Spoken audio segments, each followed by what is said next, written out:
An AP investigation reveals a U.S. agency infiltrated Cuba's underground hip-hop scene to turn youth against the government, ultimately ruining what was an authentic form of protest in Cuba.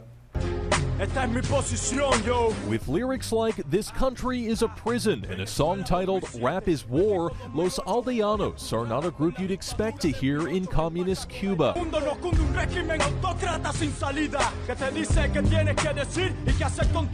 By 2009, the group had a big following in the underground Cuban hip-hop scene, its lyrics appealing to young Cubans frustrated with government oppression and censorship.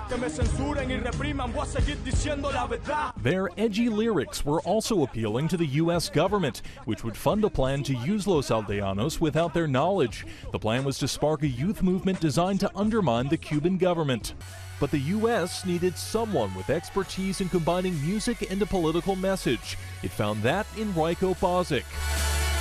Bozic was involved with Serbia's Exit Festival, an event born out of protest concerts that inspired a generation to oust former President Slobodan Milosevic. They energize people and they convince people the change is possible. According to documents obtained by the Associated Press, Bozic was hired by Creative Associates, a contractor funded by USAID, to, quote, help Cuban youth break the information blockade. He saw Los Aldeanos as perfect recruits for this mission. In this 2009 interview, Aldeanos members Aldo Rodriguez and Bian Rodriguez talk about the goal of their music. We're not pushing for an armed revolution.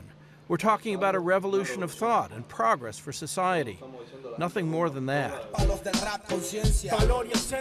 Bozic approached the group saying he was a promoter interested in taking their music to a wider audience. The entire plan was kept under extreme secrecy. Los Aldeanos weren't made aware of Bozic's link to the U.S. government. Melissa Riviere was the group's manager at the time they were approached by Bozic. I wasn't quite clear what his intentions were, but it seemed like he was part of what I was trying to avoid, which was political manipulation of Los Aldeanos. His pitch, she says, to produce a TV project showcasing young rap artists to be distributed throughout the Cuban underground on DVDs. Aldo Rodriguez and Los Aldeanos accepted. But Bozic and Los Aldeanos drew the attention of the Cuban authorities. Aldo Rodriguez was held in jail for a night after speaking out against the government at a concert.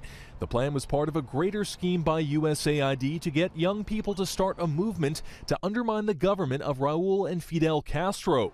It also involved the creation of a Twitter-like social network called Zunzuneo, previously reported by the AP in April.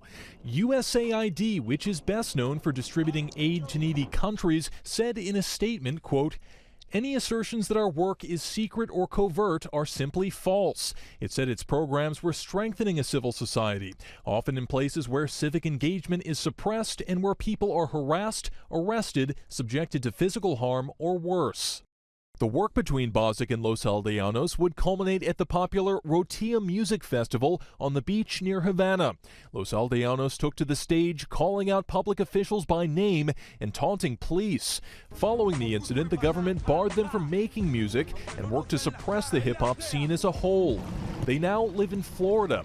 They still rap, but their message now has a softer edge. I think that they were exploited as a resource. They were used as a tool, and they've lost their authenticity. The U.S.-funded project failed in its mission to foment change in Cuba, compromising an authentic form of protest which had produced some of the hardest-hitting grassroots criticism since Fidel Castro took power in 1959. Robert Bumstead, Associated Press.